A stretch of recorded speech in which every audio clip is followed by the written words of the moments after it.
સીતારામ. સૌરાષ્ટ્રની ધરતી એ વીરોની ભૂમિ છે અને અહીં અનેક શૌર્યગાથાઓ બની છે. મારે આજ એક એવી જ અમર શૌર્યગાથાની વાત કરવી છે અને આ શૌર્યગાથા છે વીર હમીરજી ગોહિલની. હમીરજી ગોહિલ 22 વર્ષનો રાજપૂત તરવરિયો યુવાન હતો.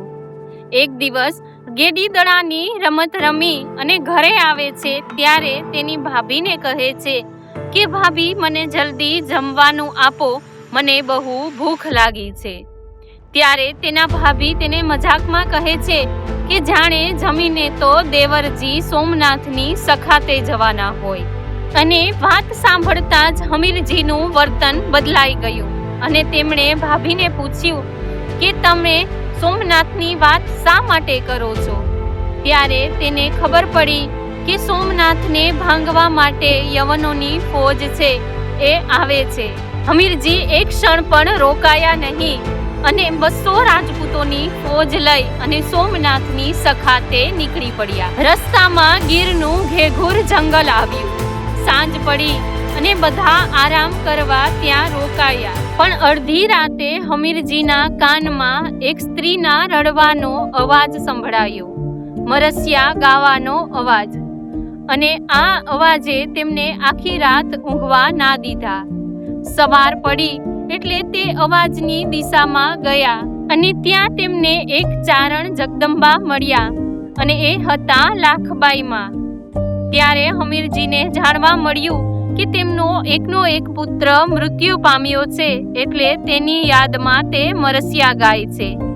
ત્યારે હમીરજી લાખબાઈમાને કહે છે કે તમારા મરસિયાના અવાજે તો મારા રૂવાડા બેઠા કરી દીધા. જો કાલે રણ મેદાનમાં મારું મસ્તક પડે તો તમે મારા મરસિયા ગાશો? ત્યારે માં લાખબાઈએ કહ્યું કે બાપ, તું તો હજી જીવતો છે, જીવતાના મરસિયા કેવી રીતે ગવાય? ત્યારે હમીરજી ગોહિલ બોલ્યા કે માં, હું મારું મસ્તક મહાદેવને અર્પણ કરવા સોમનાથ જઈ રહ્યો છું.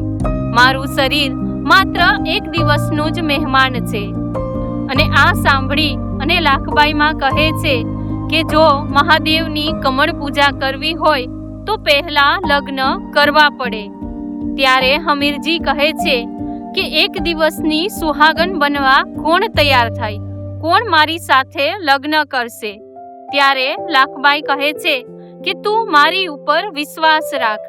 આમ કહી અને માં લાખબાઈ માસે એ વેગડા ભીલના ઘરે પહોંચી જાય છે. વેગડા ભીલને એક દીકરી હતી રાજલ, પણ તે તેની સગી દીકરી નહોતી. એક વખત ભીલો અને રાજપૂતો વચ્ચે યુદ્ધ થયું હતું. ત્યારે રાજપૂતોએ પોતાની નાની દીકરી વેગડા ભીલને સોંપી અને કહ્યું હતું કે આને મોટી કરજે, ઉંમર લાયક થાય ત્યારે એના પીળા હાથ કરજે. એ લાખબાઈ માસે એ વેગડા ભીલને કહે છે કે તારી દીકરી રાજલ સાથે હમીરજીના લગ્ન કરાવવા માંગુ છું. ત્યારે વેગડા ભીલ કહે છે કે આ માટે મારે પહેલા રાજલને પૂછવું પડશે. અને તે જઈને રાજલને વાત કરે છે. તારા લગ્ન હમીરજી ગોહિલ સાથે નક્કી કરવા માં લાખબાઈમાં આવ્યા છે, પરંતુ યાદ રાખજે કે તને તારા પતિ સાથે રહેવા માટે એક જ રાત મળશે. બીજા દિવસે તારે વિધવા પણ થવું પડે. અને આ સાંભળી રાજલે જે જવાબ આપ્યો તે ઇતિહાસમાં અમર થઈ ગયો. રાજલે કહ્યું કે સોમનાથની સખાતે જનાર માટે ભલે એક દિવસ જ સુહાગન થવું પડે તો મને મંજૂર છે. અને આ સાંભળી અને વેગડા ભીલનું માથું ગર્વથી ઊંચું થઈ ગયું. હમીરજી ગોહિલ સાથે રાજલના લગ્ન થઈ ગયા.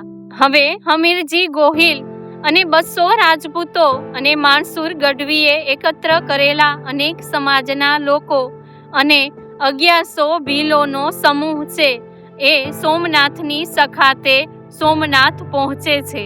યુદ્ધ ભયંકર બન્યું અને હવે એક પછી એક દરવાજા તૂટવા લાગ્યા.